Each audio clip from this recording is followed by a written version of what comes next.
Hello friends, మీరు ఎప్పుడైనా ఆలోచించారా? శివుడు ఒక దేవుడేనా, లేదా యూనివర్స్లో ఉన్న ఒక పవర్ఫుల్ సైంటిఫిక్ ట్రూత్కి సింబలా అని?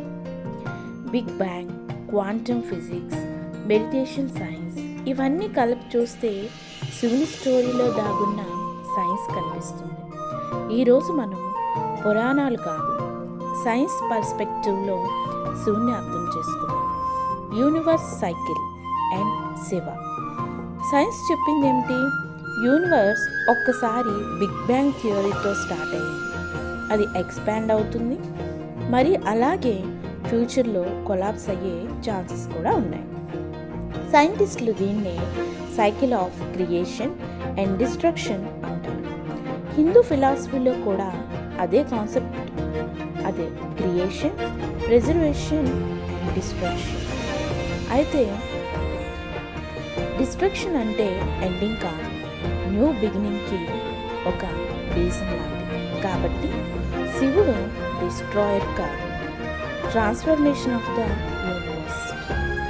ఇప్పుడు మనం నటరాజ విగ్రహాన్ని ప్రాక్టికల్గా అండ్ ఫిజికల్గా ఎలా మనం సైన్స్లో యూజ్ చేస్తారో తెలుసుకుందాం. మీరు శివుడు అదే నటరాజ్ ఫార్మ్ని ఎప్పుడైనా చూసారా? ఆయన డ్యాన్స్ చేస్తూ ఉంటాడు, అది కూడా ఫైర్ సర్కిల్ మధ్యలో.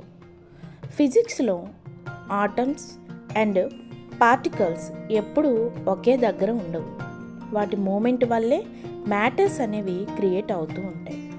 CERN అనే వరల్డ్ బిగ్గెస్ట్ పార్టికల్ ల్యాబ్ దగ్గర నటరాజ్ స్టాచ్యూ అనేది ఉంది.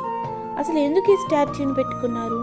సైంటిస్టులు చెప్పేది universe it self is a cosmic dance, అంటే శివతాండవం పార్టికల్స్ మూమెంట్స్కి సింబల్ లాగా ఉంది. 3. శివుని యొక్క కాన్షియస్నెస్. ఇప్పుడు బిగ్గెస్ట్ మిస్టరీ ఏంటంటే బ్రెయిన్ థాట్స్ క్రియేట్ చేస్తుంది, కానీ నేను ఆలోచిస్తున్నాను అని తెలుసుకునే పవర్ ఏమిటి? సైన్స్ దీన్ని కాన్షియస్నెస్ అంటుంది. మెడిటేషన్ రీసెర్చ్లో చూశారు, డీప్ మెడిటేషన్లో ఈగో థాట్స్ తగ్గుతాయి, మైండ్ కామ్గా ఉంటుంది, ప్యూర్ అవేర్నెస్ మాత్రమే మిగులుతుంది. యోగి ఫిలాసఫీ చెప్పేది ఏంటి? అది శివ స్టేట్, అంటే శివుడు ఎక్కడో కైలాసంలో మాత్రమే కాదు, మన అవేర్నెస్లో కూడా ఉంటాడు. 3. Third I scientific meaning. శివుడు మూడో కన్ను మిత్ కాదు అని కొంతమంది ఎక్స్ప్లెయిన్ చేస్తారు. Third I higher perception. బ్రెయిన్లో పైనల్ గ్లాండ్ అనే స్మాల్ ఆర్గాన్ ఉంది, అది స్లీప్ సైకిల్ అండ్ అవేర్నెస్ని కంట్రోల్ చేస్తుంది. మన పూర్వీకులు దీన్నే ఇన్నర్ విజన్ అని డిస్క్రైబ్ చేశారు. కాబట్టి థర్డ్ ఐ ఓపెన్ అవ్వడం అంటే ఫ్యూచర్ని చూడడం కాదు, రియాలిటీని క్లియర్గా అర్థం చేసుకోవడం. ఇప్పుడు పాయిజన్ డ్రింకింగ్ మీనింగ్ ఏంటో చూద్దాం. సముద్ర మదనంలో శివుడు విషం తాగడం స్టోరీ గుర్తుందా? సైంటిఫిక్ మీనింగ్ ఏంటి?